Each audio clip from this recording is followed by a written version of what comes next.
오늘날 한국 사회가 가지고 있는 어떤 가장 큰 사회적 문제를 하나 들자면 저출산, 고령화 사회 문제라고 할 수 있습니다. 저출산으로 인해서 출산율이 떨어지니까 인구의 구조가 변하게 되고, 또 그렇게 되면은 자연스럽게 고령의 인구가 증가되는 것을 우리가 확인할 수 있는데요. 일반적으로 65세 인구가 전체 인구의 7%가 되면은 고령화 사회라고 합니다. 그리고 그 배가 늘어나서 14%가 되면은 그게 고령 사회가 된다 그러고요. 이게 이제 20%를 넘어가면은 초고령 사회로 분류한다라고 합니다. 그렇다면 우리나라는 지금 어느 수준에 위치하고 있을까요? 이미 우리는 올해 초고령 사회로 진입을 했다라고 합니다. 원래 2000년에 고령화 사회에 도달을 했고 2018년에는 고령 사회, 그리고 2026년쯤에, 그러니까 내년이죠, 초고령 사회로 진입할 것을 예측했는데 그게 지금 1년이나 더 빠르게 앞당겨진 거예요. 그러니까 이 전체 기간, 고령화 사회부터 초고령 사회까지 그것을 경과하기 위해서 단 25년밖에 걸리지 않았습니다. 그러니까 앞으로는 더 빨리 더 빠른 속도로 진행될 것이라고 그렇게 우려하고 있어요. 이에 따른 부작용은 어마어마하죠.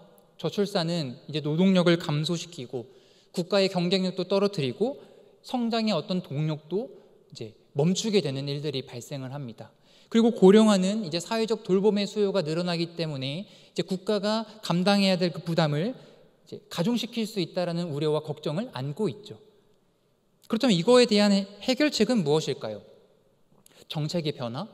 여러 가지 것들의 이유가 있겠지만은 궁극적으로 출산이지 않을까 싶습니다. 출산율을 높이는 것이 그 삐뚤어져 있는 그 인구의 구조를 다시금 바르게 세울 수 있는 어떤 해결책이 될 수 있는 거죠. 그런데 생명을 낳고 또 생명을 지키는 이 문제는 교회도 이 부분에 대해서 여전히 고민하고 있다는 사실입니다. 사실 전 세계의 교회가 몇 년 전에 우리 코로나라는 어떤 큰 폭풍을 만나게 되면서 교회 성도의 30%를 잃어버렸다라고 그렇게 통계를 내고 있거든요. 그만큼 교회가 정체되거나 감소하고 있다라는 것을 온몸으로 겪었다라고 할 수 있죠. 기존의 성도들이 많이 나갔을 뿐 아니라 이제는 새롭게 교회를 방문하고 등록하는 사람들의 그 수가 발걸음들이 많이 끊겼다, 이렇게 보고 있습니다. 한국교회와 우리는 과연 이 문제를 어떻게 바라보고 해결할 수 있을까요? 무엇보다 교회가 가지고 있는 잘못된 그 가치관을 내려놓고 우리는 그 교회가 가져야 될 본질적인 사명에 충실해야 합니다. 여러분, 교회가 무엇이라고 생각합니까? 교회는 구원받은 자들이 구원을 즐기는 곳이 아닙니다. 구원을 가지고 누리는 곳이 아니라 복음을 전해야 되고 예수가 그리스도이심을 외쳐야 하는 것이 바로 교회예요. 교회가 회복할 수 있는 방법, 여러분, 화려한 어떤 프로그램, 어떠한 체계적이고 대단한 교육 훈련을 해서가 아닙니다. 그것을 뛰어넘어서 새 생명이 출산하는 그것이 중요하다라는 것이죠. 이 생명은 교회에서 교회로 이동하는 수평적인 어떤 성장을 요구하는 것이 아닙니다. 정말 예수 모르는 사람, 교회에 대해서 관심을 갖지 않던 사람이 예수님을 만나고 그리고 회개하고 자신이 죄인임을 회개하고 예수님께 나오는 그 성장의 과정이 있어야 한다라는 거예요. 따라서 교회와 성도는 이 생명의 출산을 돕는 복음을 전하는 그런 존재들입니다. 나 하나의 구원을 지키고자 하기 위해서 우리가 교회를 나오는 게 아니고요. 그런 면에서 교회는 구조선과 같은 거예요. 생명의 도움이 필요한 사람을 살리기 위한 구조선 같은 거죠. 멋진 건물을 짓고 수많은 사람들이 모인다고 해서 우리가 이 기능을 시키지 않는다면요, 여러분, 교회는 교회가 될 수 없습니다. 여러분, 그런데 복음을 전하는 일은 언제나 우리에게 쉽지 않아요. 생명을 잉태하고 출산하는 것이 어떻게 그렇게 간단하고 호락호락 하겠습니까? 마찬가지로 전도는 부담스럽고 어려운 게 사실이에요. 오늘은 우리가 태세전환의 첫 주, 태신자 작정 주일을 맞이하면서 제가 오늘 빌립이라는 인물을 통해 함께 전도에 대해서 좀 함께 나눠보고자 합니다. 오늘 본문은 예수님께서 또 다른 제자인 빌립과 나다나엘을 부르시는 내용을 기록하고 있습니다. 43절은 이렇게 시작하고 있습니다. 이튿날 예수께서 갈릴리로 나가려 하시다가 빌립을 만나 이르시되 나를 따르라 하시니. 이튿날이라고 했어요. 그렇다면 이전에 어떤 일이 있었다라는 거죠. 이전에 무슨 일이 있었냐면 세례 요한의 두 제자가 하나님의 어린 양 되시는 예수님을 따라갔습니다. 그 제자 중 한 사람이 안드레였는데 안드레가 이 예수님을 자신의 형제 베드로에게 소개해줘요. 그리고 베드로가 예수님을 처음으로 만나는 일이 이제 생기는 거거든요. 그리고 그 다음 날, 이튿날이 되었습니다. 예수님은 이제 빌립을 만나셨어요. 그리고 안드레가 베드로에게 예수님을 소개해 준 것처럼 빌립은 나다나엘에게 예수님을 소개했습니다. 빌립과 나다나엘의 관계를 우리가 성경에서 정확히 파악할 수 없지만 그가 이제 그 둘의 관계가 가족인지 정말 친구인지 알 수 없지만 가까운 관계에 있었다라고 그렇게 보고 있습니다. 이렇게 가까운 관계 속에서부터 예수님께로 인도했다라는 관계 전도도 정말 중요하지만 우리가 쉽게 놓칠 수 있는 것은요, 빌립이 지금 나다나엘에게 복음을 즉시 전했다라는 겁니다. 여러분 지난주 설교를 기억하십니까? 바울이 구원의 은혜를 경험하고 그가 즉시 복음을 증거하는데 나섰다, 그렇게 지난 시간에 나눴었는데요. 빌립도 마찬가지입니다. 그가 예수님을 만나자마자 이 예수님이 우리가 기다려왔던 그 메시아구나라는 것을 단번에 알았던 거예요. 그리고 그분을 만난 그 감격을 맛보고 나서 가만히 있을 수 없었습니다. 전하지 않고서는, 알리지 않고서는 견딜 수 없는 감격이 그를 사로잡았어요. 그래서 이 뜨거움을 나눌 대상자를 찾다가 지금 자신의 주변에 있었던, 가까이 지내고 있었던 나다나엘을 찾아서 그를 선택했고 그에게 복음을 증거하고 있는 것입니다. 우리도 좋은 일을 경험하거나 그런 일들을 겪었을 때에 여러분 숨기지 않잖아요. 드러내잖아요. 마치 분위기 좋은 카페나 맛있는 음식을 발견하면 여러분 SNS에 샵 먹방, 먹방이 아니죠. 샵 맛집, 먹스타그램. 이제 찾아보니까 이 두 개가 해시태그에서 가장 많은 그걸 기록하고 있다 하더라고요. 그러니까 모르는 사람에게까지 이렇게 추천을 하는데 좋은 일이 생기면은 드러나게 되어 있다라는 거죠. 여러분 빌립이 어떤 사람인 줄 아세요? 성경에서 이 빌립을 굉장히 이성적이고 사려 깊은 사람으로 등장시키는데 하나의 사건을 예로 들어보자면 요한복음 6장에 가면요, 수많은 사람들이, 오병이의 사건입니다.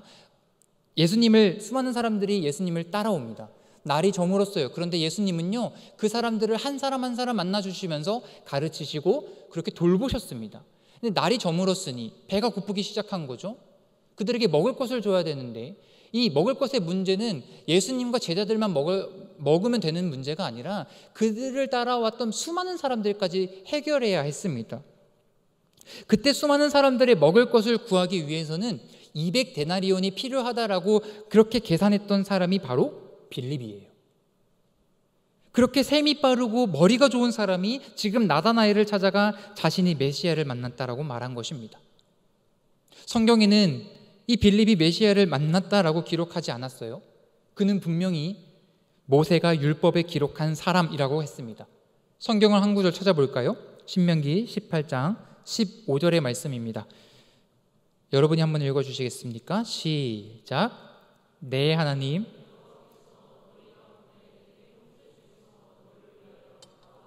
선지자 하나를 일으키시리니 너희는 그의 말을 들을지니라. 아멘. 자, 모세가 지금 하나님께서 자신이 죽은 이후에 자신과 같은 선지자 한 사람을 일으켜 세우실 거다, 이스라엘 백성 가운데 일으키실 것이다 라고 말씀을 하셨습니다. 이게 신명기는 모세가 기록한 율법이에요. 그러니까 메시아에 대한 예언이죠. 그리고 이 뒤에 또 빌립이 예수님을 이제 여러 선지자가 기록한 그 사람이다 라고 얘기를 했거든요. 이 역시도 구약의 많은 선지자들이 예언했던 그 메시아가 바로 이 사람이다라는 것을 지금 얘기하고 있습니다. 그러니까 빌립은 지금 메시아라는 단어를 사용하지는 않았지만 자신의 말을 듣고 있는 나다나엘에게 내가 만난 예수님이 바로 그 메시아다라고 지금 얘기하는 것과 같은 거예요. 나름대로 나다나엘에게 복음을 전하기 위해서 준비한 것처럼 보입니다. 구약 모세오경에서 예수님에 대해 어떻게 예언을 했고 선지자들이 어떻게 얘기를 했는지 그런 내용들을 나름대로 준비하고 지금 정리하고 있는 것으로 보입니다. 그렇지만 오늘 빌립의 마음을 움직이도록 한 것은요, 무엇보다 자신이 예수님을 만난 그 감격이 있었기 때문이라는 거예요. 내가 확실하게 먹어봤는데, 내가 확실하게 봤는데, 경험했고 만져봤는데, 그래서 내가 지금 이렇게 행복하다라는 것을 지금 솔직하게 얘기하고 있다는 것입니다. 여러분, 이것보다 더 영향력 있는 말이 있을까요? 자신이 지금 예수님을 친히 만났기 때문에 그는 확신 있게 그 예수님을 전하고 있는 것입니다. 전도는요, 언제나 이런 구조 속에서 이루어지는 것 같습니다. 복음 전도는 크게 두 부분으로 형성되는데, 첫째는 이렇게 증거하는 겁니다. 예수가 그리스도라는 복음. 그런데 이 완전한 복음을 더 뜨겁고 힘있게 전달하기 위해서 한 가지 요소를 더 추가하자면 그것은 바로 간증입니다. 이 두 가지가 서로 연결될 때 비로소 사람들의 마음의 움직임을 일으킬 수 있는 거예요. 그래서 오늘 나다나엘에게 어필된 것은 물론 성령이 주도하시고 그 부르심을 의미 있게 듣도록 인도하셨지만 빌립의 이런 자기 간증도 유효했다라는 것입니다.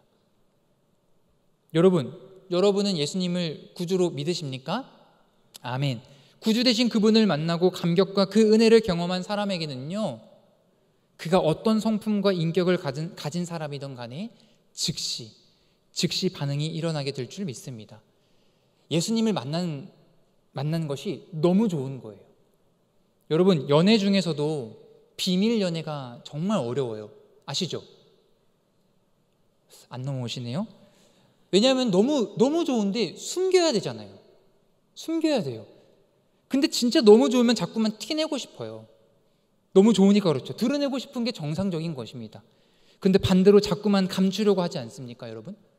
식당에서도 내가 예수 믿는다라는 사실을 드러내기 싫은데, 그래서 누군가가 내 기도하는 모습을 보고 공개 처형할까 봐 반찬 세는 척하면서 얼른 기도하고. 여러분, 웃으시는 분들 꽤 많으시네요. 우리에게 이런 아쉬움들이 삶 속에서 많이 있지 않습니까? 내가 예수 믿으면 내 삶의 절망이라고 생각했던 것은요, 이제 더 이상 절망에서 멈추지 않습니다. 내가 가지고 있는 고통을 주변에서 다 알고 있어도요, 내 표정이 변해서 환한 얼굴로 살아가는 것, 여러분, 그것만으로도 증거가 될 수 있는 거예요. 여러분에게도 이러한 담대함과 변화되는 삶의 모습이 드러날 수 있기를 주님의 이름으로 축복합니다.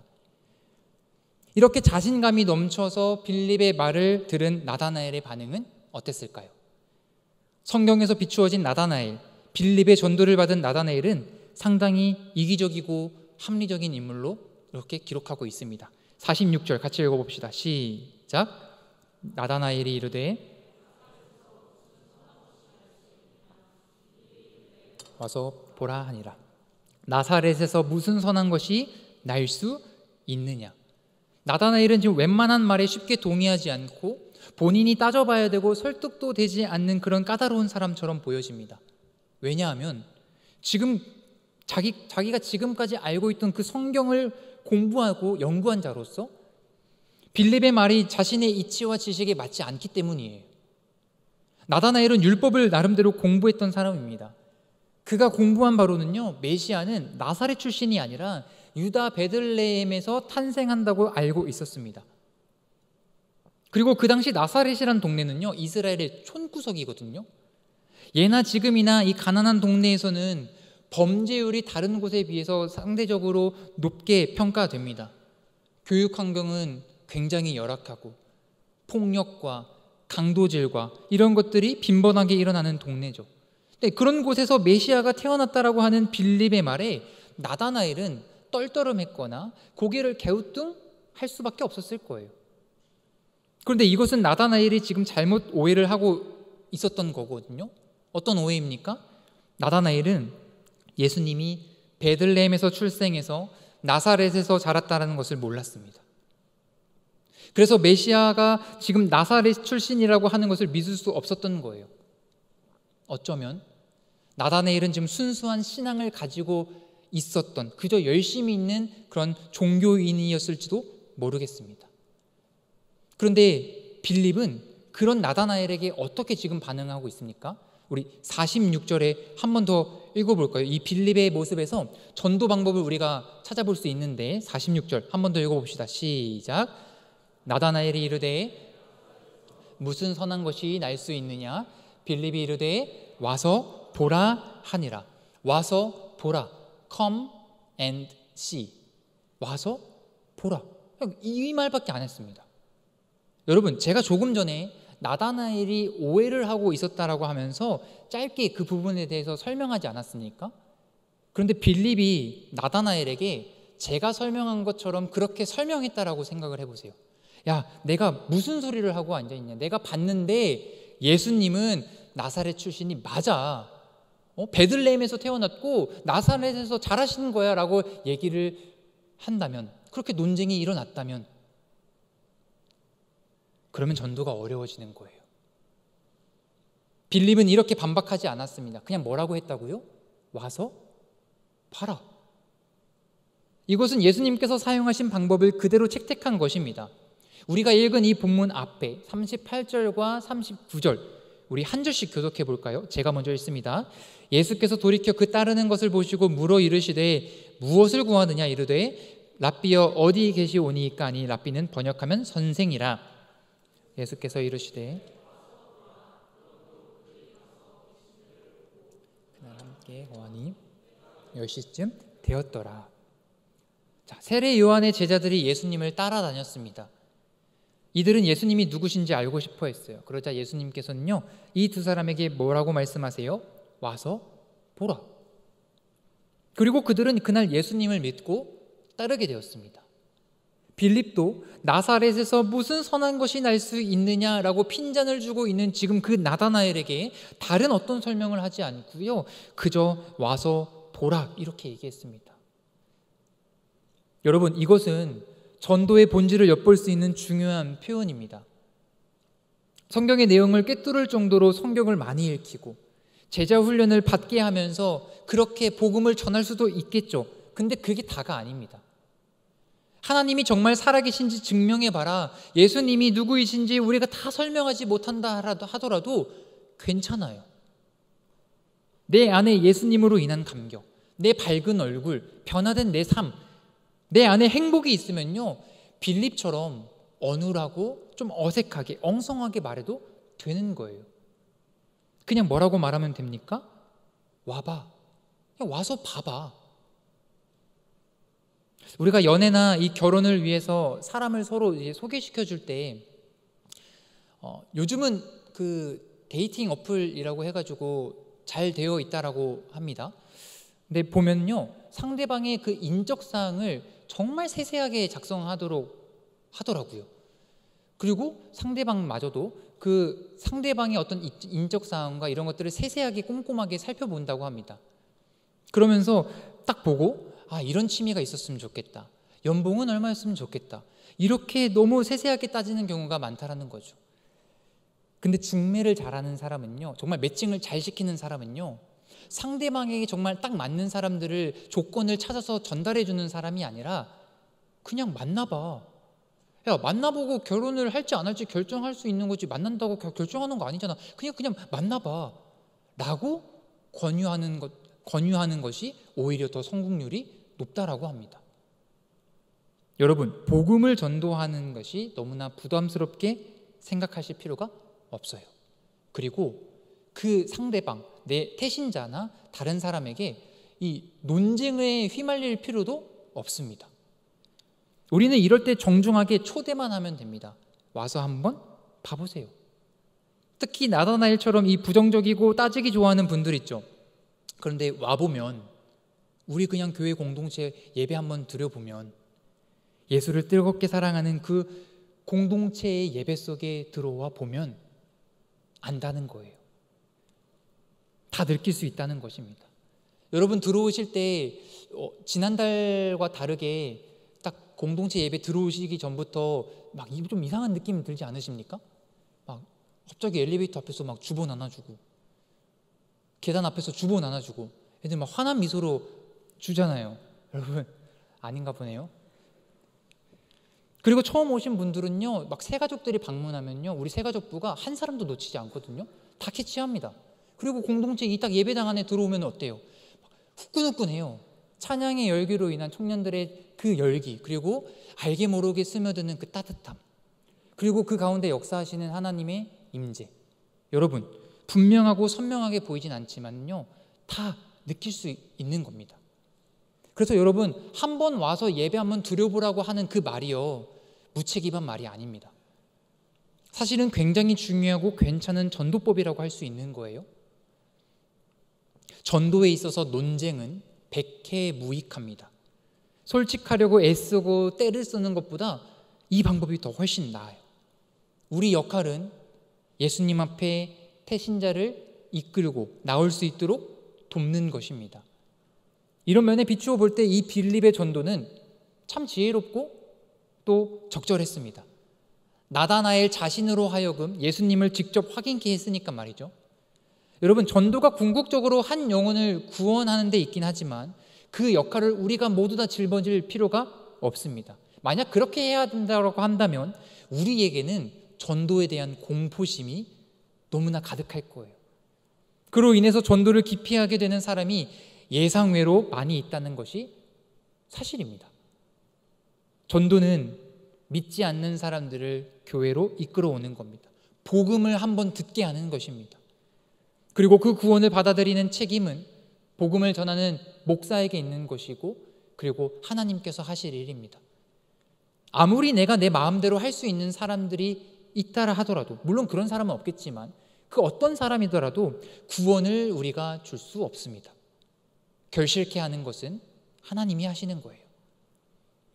물론 우리가 작정하고 인도한 그 태신자가 교회에 등록을 한다면 이제는 그 해산의 고통을 치르는 것만큼 그 영혼을 돌보고 격려하고 세워야 하는 그런 것도 필요합니다만, 오늘은 태신자 작정주의를 맞이해서 우리가 태신자 전도를 3단계로 정리하고 마치려고 합니다. 첫 번째는 대상자를 정하는 것입니다. 대상자.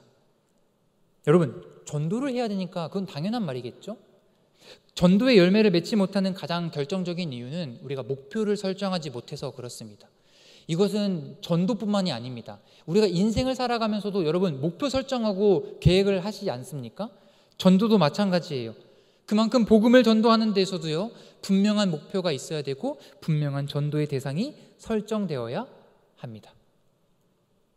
그렇지 않으면 어떻게 될까요? 마치 허공에다가 총을 쏘는 것과 같은 거예요. 그러면은 어쩌다가 지나가는 새가 맞으면 좋고 맞지 않으면은 뭐 그냥 그렇고, 그렇게 한다면은 우리의 힘만 빠지게 된다라는 거죠. 그래서 뭐예요? 전도 대상자를 정하는 목표를 세워야 된다. 그런데 우리는 누가 복음을 받아들이고 반응할 수 있는 사람인지 알지 못합니다. 구원에는 때가 있고 시기가 있고 타이밍이 있거든요. 그래서 하나님이 예비하신 그 심령, 갈급한 심령을 찾기 위해서 우리는 범위를 넓혀야 됩니다. 나와의 관계 속에서 내가 이끌어야 될 갈급한 심령이 누군지 살펴보고 기도해야 돼요. 우리 사도행전 16장 14절 우리 같이 읽어볼까요? 시작.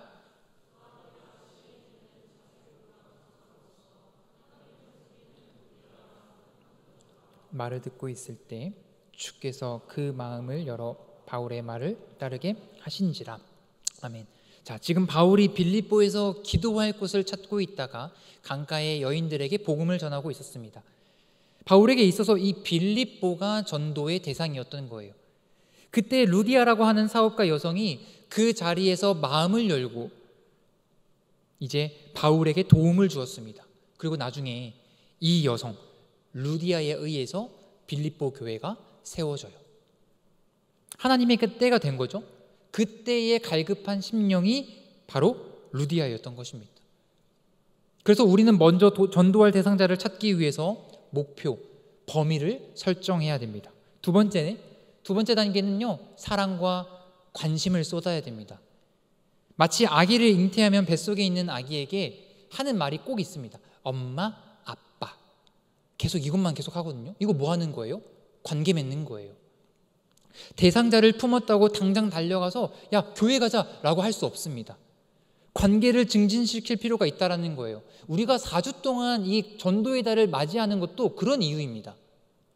전도가 우리의 사명인 건 알겠어요. 그럼 당장 다음 주에 한 영혼을 데려와야겠다라고 할 수 없는 겁니다. 하나님의 말씀과 복음을 들리게 하실 자를 우리가 기도하면서 넓게 영혼을 품는 것이고, 시간을 들여서 관계를 증진시킨 다음에 출산 때까지 그 생명을 만들어가는 관계 중심적인 전도를 해야 되는 겁니다. 그래야 열매가 달라지는 거예요.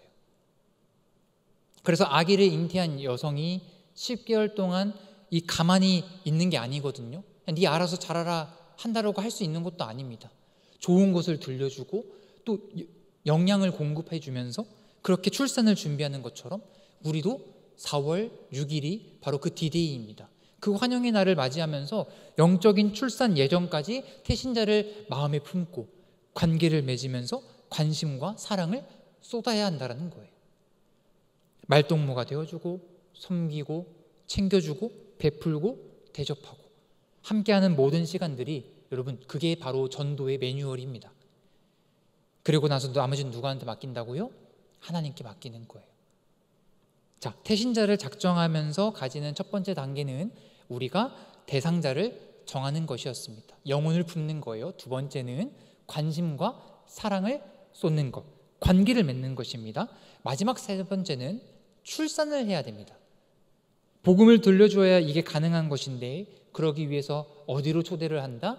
교회로 우리가 그 태신자를 이끌고 나와야 됩니다. 로마서 10장 17절의 말씀입니다. 그러므로 믿음은 들음에서 나며 들음은 그리스도의 말씀으로 말미암았느니라. 아멘. 여러분, 믿음은 이 과정 하나만으로 만들어지는 거예요. 어떤 사람에게 믿음이 생기려면요, 복음이 들려야 한다라는 거죠. 대부분의 사람들은 교회를 와도요, 이게 무슨 말도 안 되는 소리인가 하고 돌아갈 수 있겠지만, 어떤 사람한테는요, 그 마음 가운데 스파크가 일어날 수 있다라는 거예요. 겨울철에 뭐 하나 주고받을 때도요, 우리는 정전기 때문에 깜짝 놀라는 일들이 있습니다. 누군가에게는요, 말씀을 듣고요, 정전기가 일어나면서 예수를 구주로 영접하게 될 줄을 믿습니다. 여러분의 경험을 돌아보십시오. 10년, 20년 그렇게 그냥 예수에 대해서 들어본 적도 없었고, 또 타인에 의해서 교회를 다니기 바빴지만 어느 순간 말씀이 들리고 복음이 나를 만나고, 그리고 교회 안에서 내가 예배의 자리를 찾는 여러분이 바로 산 증인입니다. 누군가에게는 이 전도의 축제가 4주 동안 한다는 것이 길게 느껴질 수 있고요, 누군가에게는 부족한 시간일지 모르겠습니다. 그러나 이 기간을 통해서 우리가 준비하는 가장 큰 이유는 복음을 한번 듣게 하는 것입니다. 여러분, 그거를 기억하셔야 됩니다. 말씀을 마무리하겠습니다. 요한복음 4장에 보면 수가성 여인이 예수님을 만나는 그 사건을 기록하고 있습니다. 이 여인은 사마리아라는 그 지역의 특성, 그리고 여성이라는 이유 때문에 우물에서 물을 마음대로 풀 수 없는 그런 비참한 인생을 살아가고 있었습니다. 그런데 그 여인이 우물가에서 예수님을 만나고 어떻게 반응을 보이는지 아십니까? 요한복음 4장 28절 29절 우리 같이 읽어보겠습니다. 시작. 여자가 물동이를 버려두고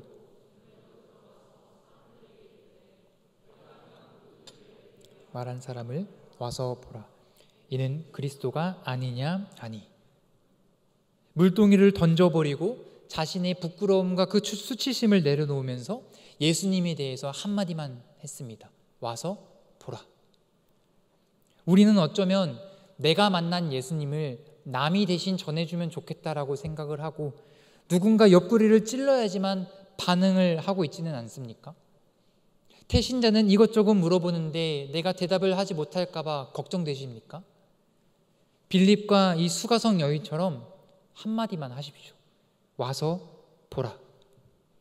나다나엘을 전도한 빌립도 그냥 와서 보라 이렇게 해놓고요, 나머지는 나다나엘이 예수님과의 대화 속에서 풀어나갔습니다. 그리고 나서 결국 나다나엘은 예수님을 하나님의 아들이라고 고백을 해요. 우리가 영적으로 성숙한 성도라면 생명의 출산도 능히 감당해야 될 줄을 믿습니다. 태신자가 맘대로 되지 않고 또 교회에 와서도 제대로 자기 신앙을 지키지 못할 때 우리가 그들을 도와주면서 조금씩 그 목자의 마음을 경험하고 또 생명이 주는 기쁨을 알게 되는 거예요. 이렇게 하는 것은 나 하나 교회에서 잘 먹고 잘 살기 위함이 아니라 또 다른 기쁨을 주기 위함입니다. 우리 허구 공동체가 한 영혼을 품고 관계를 맺고 복음을 듣게 함으로 말미암아 그 생명이 주는 또 생명의 출산을 함께 누릴 수 있는 저와 여러분이 되길 주님의 이름으로 축복합니다.